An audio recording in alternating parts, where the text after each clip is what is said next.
리플이 드디어 스위프트 안으로 들어갔다. 요즘에 이 한 줄 때문에 리플 보시는 분들 다들 들썩이고 있습니다. 이 전세계 은행 1만 1천 곳이 연결돼 있는 그 거대한 결제망에 대해서 XRP가 발을 들였다는 얘기니까요. 근데 여기서 조금 이상한 일이 하나 있습니다. 이 정작 그 스위프트가 올해 자기만의 블록체인을 직접 만들고 있는데 거기에는 XRP를 넣지 않습니다. 한쪽에서 들어갔다라고 하고 정작 본인은 빼버린 상황인 겁니다. 그래서 이번 영상에서 딱 한 가지만 풀어볼게요. 이게 진짜 호재인 건지 아니면 우리가 김칫국부터 마시고 있는 건지 이번 영상 끝까지 보시면 양쪽 다 놓치고 있는 진짜 그림들이 보이기 시작을 하실 겁니다. 먼저 들어갔다는 얘기부터 차근차근 보겠습니다. 사실 이게 조금 묘한 상황인데요. 리플이 스위프트랑 직접 손을 잡은 게 아니었거든요. 이 둘이 계약서를 쓴 적이 없습니다. 근데 어떻게 들어갔다는 걸까요? 핵심은 중간에 낀 회사들에 있습니다. 스위프트에 이미 연결되어 있는 금융기술 회사들이 있죠. 핀에스트라, 테메노스 같은 이런 이름들인데 처음 들어보셔도 괜찮습니다. 그냥 은행들 뒤에서 결제 시스템을 깔아주는 회사다 이렇게 보시면 되겠는데요. 리플이 스위프트가 아니라 바로 이 회사들하고 손을 잡았다는 거고, 그러니까 큰 문을 직접 두드린 게 아니라 이미 그 안에 들어가 있는 친구들 옆에 붙어있다는 거죠. 여기서 ISO 2002라는 게 등장합니다. 이름이 조금 어렵겠지만요. 쉽게 말씀드리면 전 세계 은행들이 돈에 대한 정보를 주고받을 때 쓰는 공용 언어입니다. 예전에 은행마다 쓰는 말투가 조금씩 달랐죠. 그걸 하나로 통일한 게 바로 ISO 2002이고요. 그리고 리플은 이 언어를 쓸 수 있게 미리 맞춰놨습니다. 이 덕분에 스위프트 안에 있는 은행들하고 같은 말로 대화가 가능하게 된 거고, 여기까지 들어보시면 그림이 조금 그려지시겠죠. 근데 진짜 중요한 회사가 하나 더 있는데요. 그리고 그거는 바로 핀에스트라입니다. 이 회사 시스템은 이미 2020년부터 스위프트의 공식적인 인증을 받았고요. 그리고 리플이 이 핀에스트라 시스템 안에 자기 기술들을 집어넣었습니다. 인증받은 정문 바로 옆에 작은 연문 하나가 생긴 셈인 건데, 이쯤 들으면 완벽한 호재처럼 들리죠. 근데 바로 여기서 많은 분들이 한 가지를 크게 착각하십니다. 그게 뭘까요? ISO 2002를 쓸 수 있다는 게 스위프트가 XRP를 인정해줬다는 뜻이 아니라는 겁니다. 게다가 이건 그냥 언어예요. XRP가 그 언어를 할 줄 안다는 거지 은행이 XRP를 골랐다는 뜻이 전혀 아니죠. 영어를 할 줄 안다고 그 회사에 합격한 건 아니기 때문에 마치 그것과도 똑같습니다. 게다가 그 언어를 할 줄 아는 코인이 XRP만 있는 것도 아니고요. 스텔라, 헤데라 같은 다른 코인들도 똑같이 맞춰놨다라는 겁니다. 그러니까 XRP 혼자만 특별하게 들어간 게 아니라는 거고, 여기까지 정리하면은 마음이 조금 차분해지실 겁니다. 근데 진짜 의외인 이야기는 지금부터 시작이 되는데요. 말 그대로 스위프트가 가만히 앉아가지고 당하고만 있던 게 아니었습니다. 스위프트가 지금 자기만의 블록체인을 직접 만들고 있는데 올해 3월 30일에 설계를 끝냈고 올해 안에 진짜 거래를 시작할 예정입니다.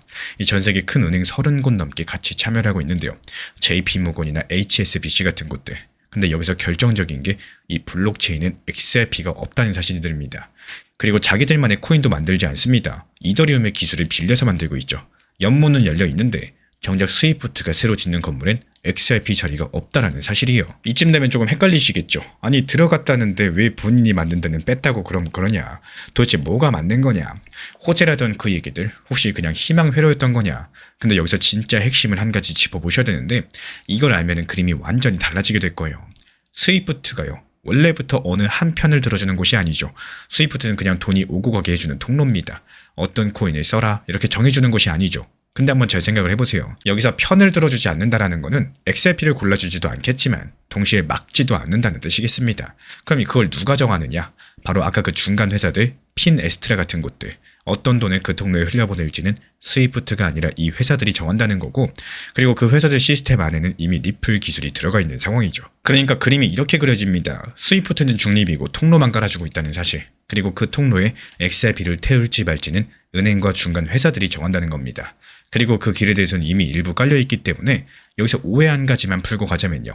지금 벌어지고 있는 일들은 스위치를 딱 켜가지고 XRP가 콸콸 흐르기 시작한 게 아니라는 겁니다. 흐를 수 있는 물길이 깔리고 있는 단계라는 거, 그리고 물이 흐른다는 것과 물길을 판다는 거는 전혀 다른 얘기라는 거. 지금까지 공개된 자료만 보면 딱 여기까지가 사실이고, 근데 이 물길이 왜 이렇게 중요한 걸까요? 기본적으로 스위프트를 통해서 오가는 돈들의 규모를 보면 바로 이해가 되실 겁니다. 전 세계 은행 1만 1천 곳이 연결돼 있고 여기로 한 해 오가는 돈이 우리 돈으로 따지면 수십경 원이 넘는다는 추정이 나올 정도예요. 너무 큰 숫자라서 감도 잘 안 오시죠? 그냥 그만큼 거대한 흐름이라는 거, 이것만 기억을 해주시면 되겠습니다.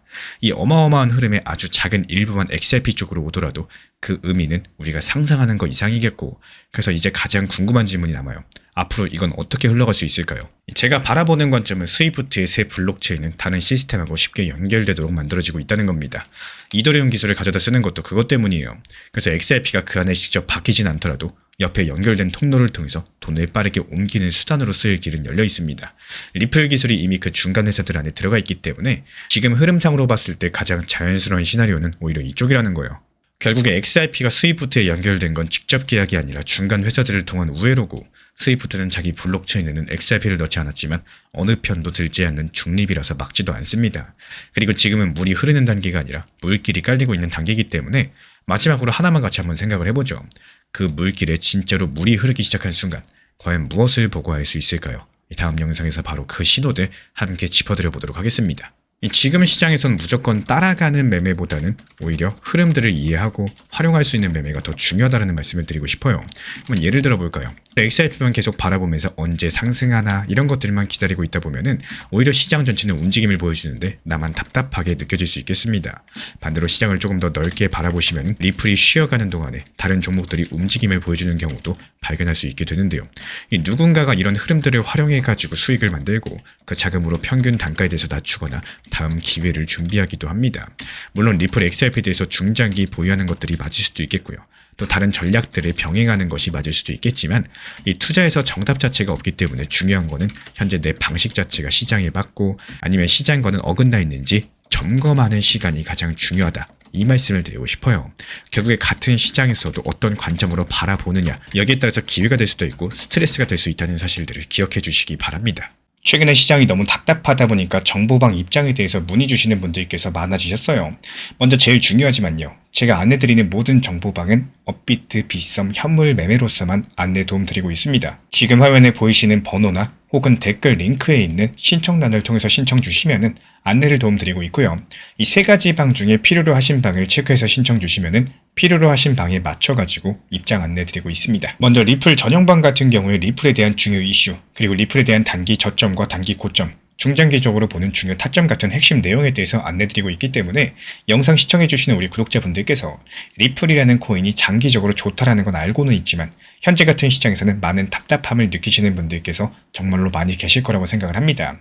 이 적당한 일부 비중은 단기 고점과 저점을 살려서 효율적인 대응을 만들어 가시고 또 오히려 중장기적으로 더 잘 가져가기 위한 효율적인 매매하시는 것들을 추천드려요. 그리고 두 번째로 종합 브리핑방입니다. 장기적으로 보기에 좋은 코인들과 현재 시장 흐름에 대한 중요 시장 이슈들, 브리핑 내용이나 리플에 대한 방향성, 락업 해제 일정과 여기에 따른 움직임들에 대해서 안내드리는 종합적인 방이다. 이렇게 생각해 주시면 되겠습니다. 그리고 마지막으로 단기 종합방 같은 경우는 말 그대로 단기 종목들에 대한 타점을 안내드리고 있는 방입니다. 이 단기 종목은 말 그대로 단기 종목답게 접근을 하셔야 되는데 욕심으로 인해서 타점을 너무 높게 잡아가지고 수익 실현을 못하거나 아니면 눈치 보기 매매를 하다가 이렇게 수익 실현의 기회를 놓치셨던 기억이 있으신 분들 지금 시장에서 정말 많은 상황인데요. 항상 비중 조절이 중요하고요. 매수와 동시에 목표 타점을 걸어 놓으면서 현실적으로 봤을 때 내 것으로 만들어서 마침표까지 잘 찍는 게 단기 매매의 핵심이다 생각을 해요. 단 여기서 중요한 거, 아무리 내가 좋아하고 시기가 좋고 스스로 괜찮다고 판단하셔도 몰빵 매매는 정말 위험하기 때문에 매번 말씀드리는 비중 조절 원칙 매매로 접근하시는 게 가장 중요합니다. 끝으로 항상 말씀드리고 있지만요. 저는 업비트, 빗썸, 현물 매매에 대해서만 안내를 도움드리고 있기 때문에 절대로 해외골에서 선물 매매에 대한 고위험 리스크 매매에 대해서는 언급조차 드리지 않고 있습니다. 무조건적으로 업비트, 빗썸 이렇게 현물 매매로 필요하신 분들께서만 입장 신청 주시면은 안내 도움 드리도록 하겠습니다. 이 빠르게 가는 것보다 중요한 건요. 꾸준하고 길게 가는 게 더 중요한 투자 시장이다. 이렇게 생각을 해요. 건강한 비중 조절 원칙 매매 활용하시기를 늘 응원드리겠습니다. 이 리플 XRP의 매수 매도 타점은 순간의 판단이 전부예요. 그래서 우리 신사 채널에서는 시장의 숨결 하나하나까지 놓치지 않고자 모든 흐름들 실시간으로 모니터링 중에 있습니다. 이 단기 반등 구간이 열리는 순간 그 찰나의 기회 타점을 우리 구독자분들께 바로바로 전달드리기 위해서인데요. 우리 신사 채널을 이미 구독해주신 분들 중에서 실시간 커뮤니티방 참여를 원하신다면 지금 보이시는 번호로 문자 남겨주시면 되겠습니다. 이 혼자서 불안하게 바라보는 시장이 아니라요. 함께 흐름을 읽고 움직이는 경험들을 선사해 드리도록 하겠습니다.